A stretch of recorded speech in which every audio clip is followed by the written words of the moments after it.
CARICOM in solidarity with Guyana after Venezuela's renewed claim of territory.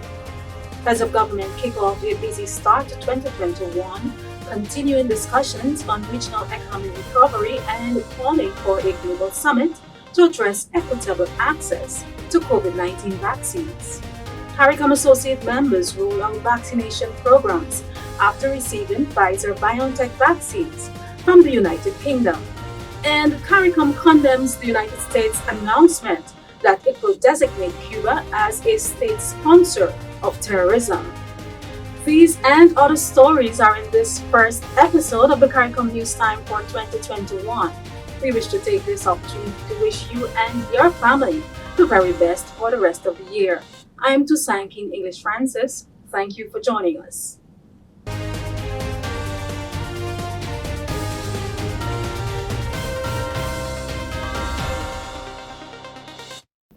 The Caribbean community has expressed solidarity with Guyana in the wake of Venezuela's renewed claim of two-thirds of Guyana's territory, the Essequibo region, including waters and seabed adjacent to Guyana's coast.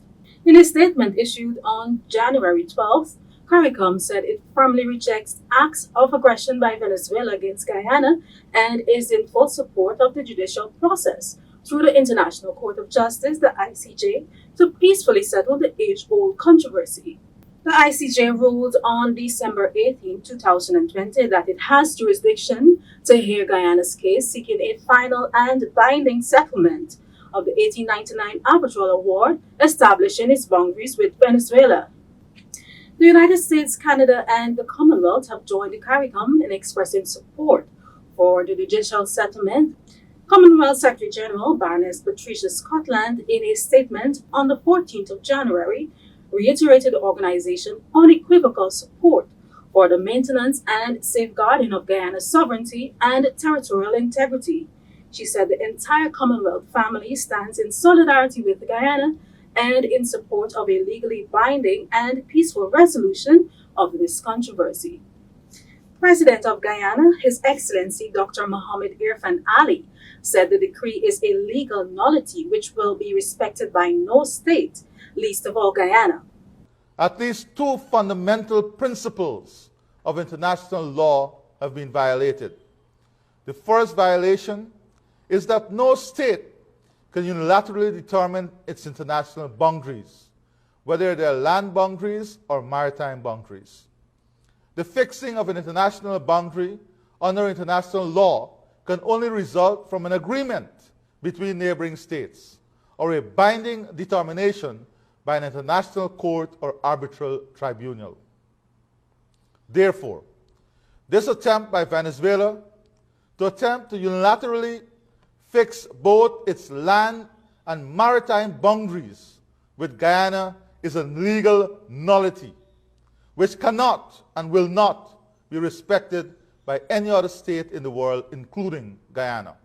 President Ali said he instructed Guyana's foreign minister, Utah, to summon the officer in charge of the Venezuelan embassy in Georgetown to the foreign ministry to express Guyana's deep concern about the developments.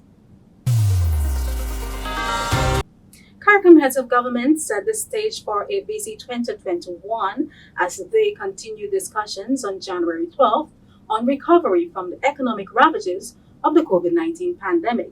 At the 13th Special Emergency Meeting of the conference, CARICOM heads of government commended the work done so far on the Caribbean Economic Recovery and Transformation CERT plan by a team of experts led by Prime Minister of Barbados, the Honorable Mia Amor Motley.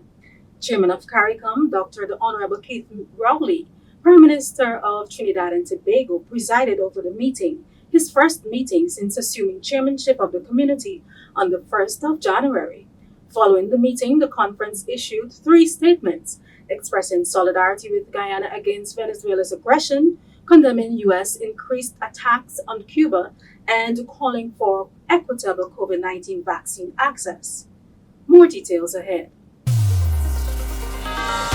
CARICOM member states have signed on to the COVAX facility, the globally coordinated mechanism for providing equal access and affordable vaccine options against the novel coronavirus. However, CARICOM heads of government are concerned that the current trends are revealing inequitable access for small states to begin vaccinating frontline workers and the most vulnerable populations.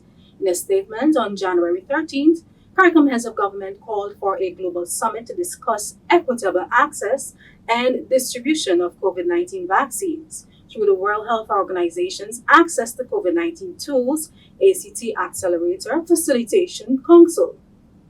The community also underscored how much a vaccine is tied to the economic recovery of regional economies. In the meantime, Bermuda, the Cayman Islands, and the Turks and Caicos Islands have begun their national vaccination programs, having received thousands of Pfizer-BioNTech vaccines from the United Kingdom. The three CARICOM associate members, which are overseas territories of Britain, have begun to vaccinate frontline workers and the elderly. The Turks and Caicos Islands has launched an intense public information and advocacy campaign to combat vaccine resistance. Take a look.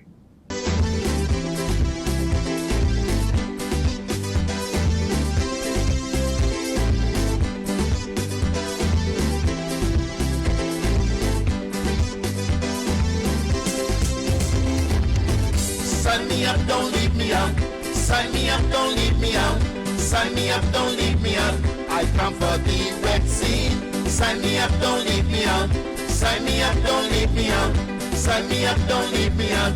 I come for the vaccine. No more living in fear. Can't go nowhere out there. I could probably say is keep the virus away. Come and form a line. Let's not waste no time. It's safe for us to take. So leave your worries behind. Oh.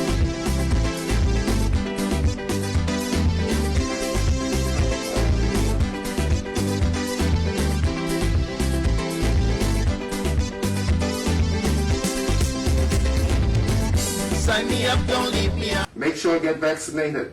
Be an example to the rest of the Turks and Caicos Islands. And all my people throughout the Turks and Caicos Islands, do likewise and come and get your shot and be free, safe from COVID-19.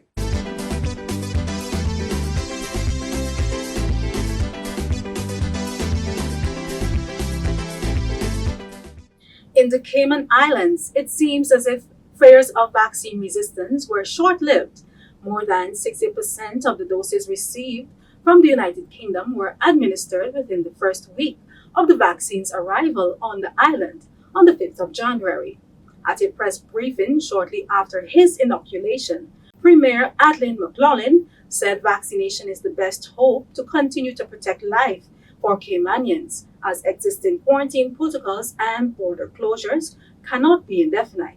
He is hopeful that herd immunity can kick in by the end of March, when he anticipates 70% of the population will be vaccinated.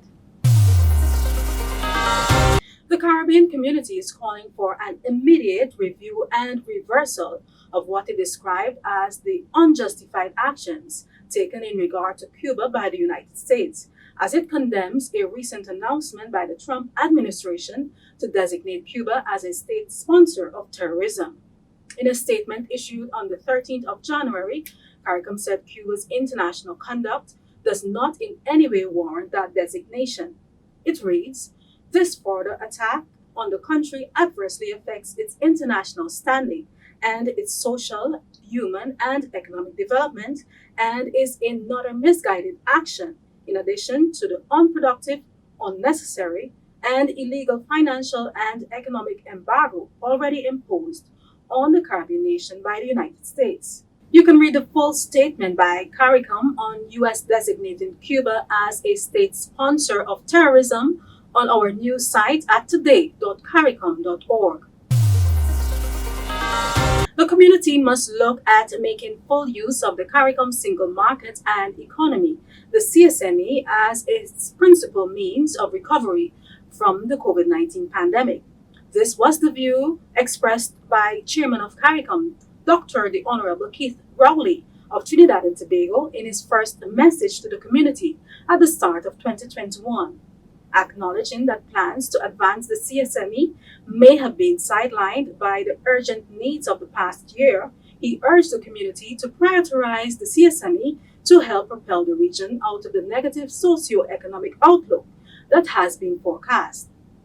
The chairman attributed CARICOM's relative success in managing COVID-19 to the concerted efforts of all arms of the community. This has demonstrated without a doubt that the answer to COVID is CARICOM, he stated. In the recovery phase, he said CARICOM must sustain the same collective, coordinated, and focused actions that allowed it to control the spread of the virus. The coordinating unit of the Caribbean Emergency Management Agency, CDEMA, has received over $51,000 funding from the United Kingdom to assist St. Vincent and the Grenadines in monitoring the SOUFRIÈRE volcano. Since late last year, there has been increased seismic activity at the site of the volcano. In a recent statement, the UK Foreign and Commonwealth Development Office said it provided funding for a rotary aircraft to monitor the volcano through a Memorandum of Understanding on the UK support for CDEMA Response Teams program. The aircraft will allow scientists of the Seismic Research Center of the University of the West Indies and St. Vincent and the Grenadines National Emergency Management Office to access extrusive material and airlifting equipment to the flanks of the volcano, as well as reconnaissance to analyze changes in the volcano. Prime Minister Dr. the Honorable Ralph Gonsalves of St. Vincent and the Grenadines said the country is grateful to CDEMA and the United Kingdom for their kind assistance in organizing and financing the rotary helicopter service to conduct vital work in monitoring the volcano. CDEMA's acting executive director, Elizabeth Riley, said CDEMA remains committed to providing additional support as the situation unfolds.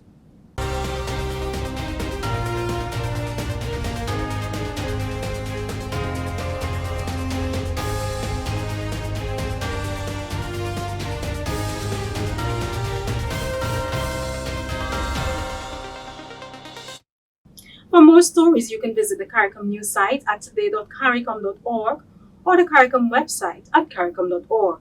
Like our Facebook page, follow us on Twitter, and be sure to subscribe to our YouTube channel. Thanks for watching. See you next time.